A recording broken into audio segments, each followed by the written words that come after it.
Hello, everybody. I am back, and as you can see, I have my 9-string guitar, which for some reason I just kind of dug it out and started playing it this past week. It had been kind of sitting in the guitar case. Cases are where guitars go to die. You know what I mean? It's easy to leave a guitar in a case and just kind of forget about it, which is why a lot of my guitars, can't really see, but they're next to me. I just put them out here on a guitar stand so that I can pick the different guitars. As you've seen from my videos, I'm not like a stellar guitar player, and I don't pretend to be one. That's why I call my videos Simple This, or Simply This, Simply That. My goal with guitar is to kind of break down the songs, make them simple to play, often with open chords, what they call cowboy chords. I feel that's kind of I don't know, it's meant to be a derogatory term, but when somebody says I play cowboy chords, I kind of take it as a compliment. Yeah, why not? I think, you should play guitar the way you want to. If you want to learn to, fancy styles or finger picking or different strumming styles or going up and down the fretboard, scales and all that stuff, that's great. And sometimes I work on that stuff too. And sometimes, depending on the song, I'll go up the fretboard. But for me, the simpler the better, because for me, what's important is learning songs. It's not like perfecting my style on guitar. It's using the guitar as a vehicle to sing, because I love singing. I love songs. And I think that the basic goal of a consummate musician should be just to play lots of songs that you love to play, songs that your audience loves to hear. So yeah, I'm. It's not that I don't appreciate the work that people do to train themselves to become better guitar players. I feel I kind of missed the boat on that because I had a chance to learn guitar when I was a teenager, and I did take some lessons, but I didn't have a very good guitar. I think my teacher was okay, but it didn't really stick, and I don't think I stayed on it for more than a few months or something. And then I got into piano, and I was much more kind of focused on piano. And I'm glad I did that because I learned the scales on piano, and I learned to read sheet music and all that. So I feel like that provided a good fundamental music education for me.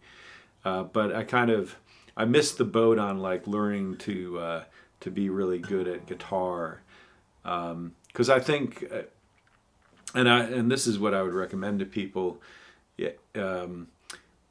start as a teenager, pick up the guitar skills as a teenager, because I think that's when your motor skills really stick.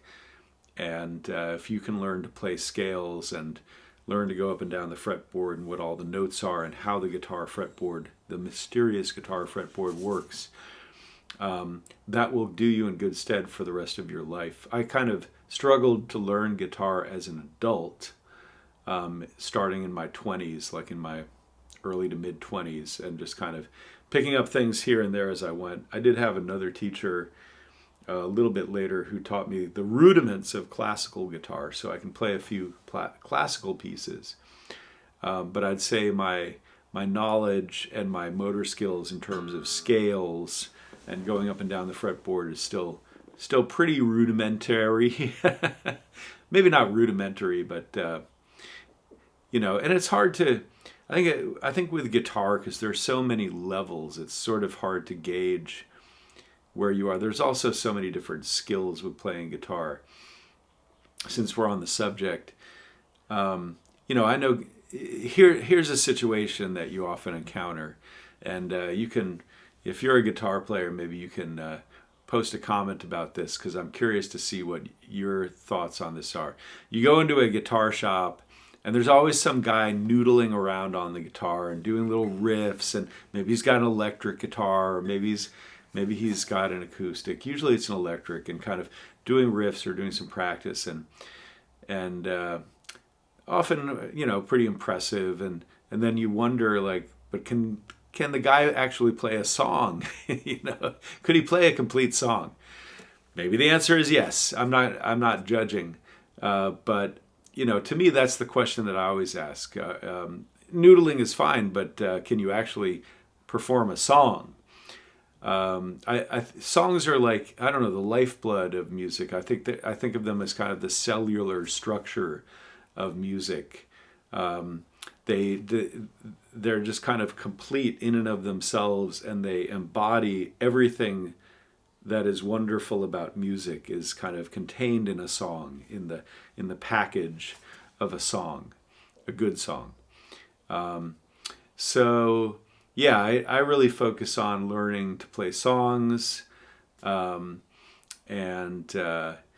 playing songs, and sometimes memorizing them.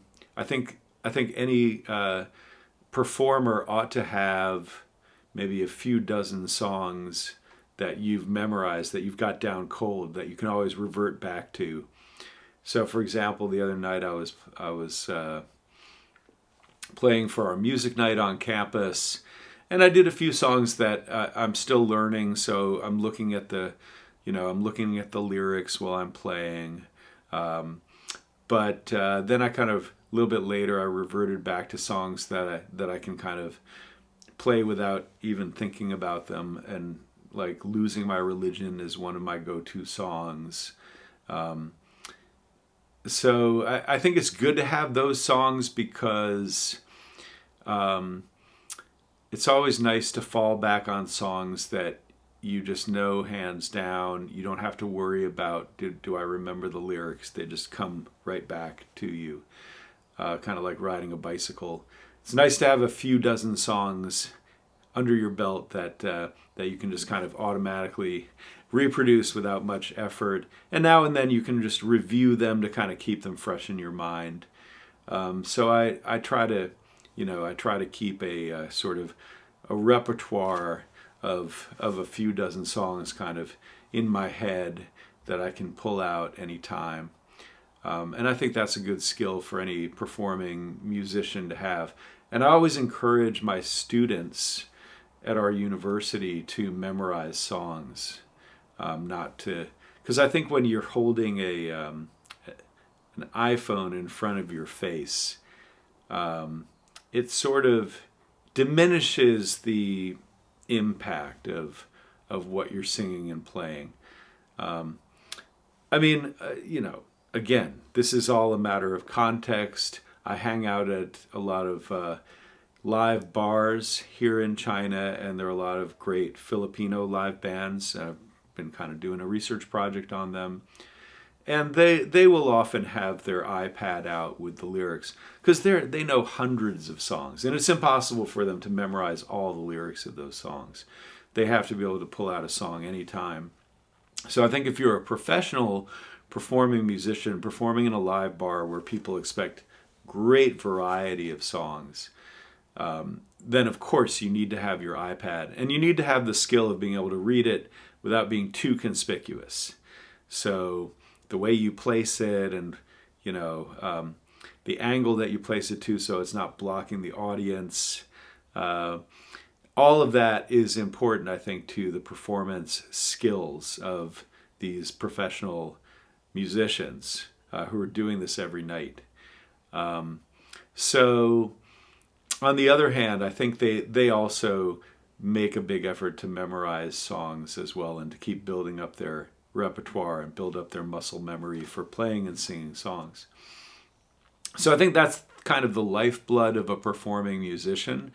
And then all the techniques that you learn are sort of the icing on the cake. So if you can do a little fancy guitar work, that's fine. But I feel like if you're the singer, if you're the lead singer, your role is to focus on the singing and then use the instrument as a vehicle to support that.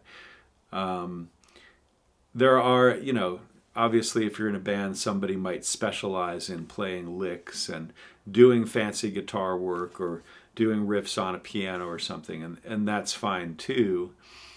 But I think, I'm just kind of justifying my own approach to learning and playing guitar, especially, but also piano.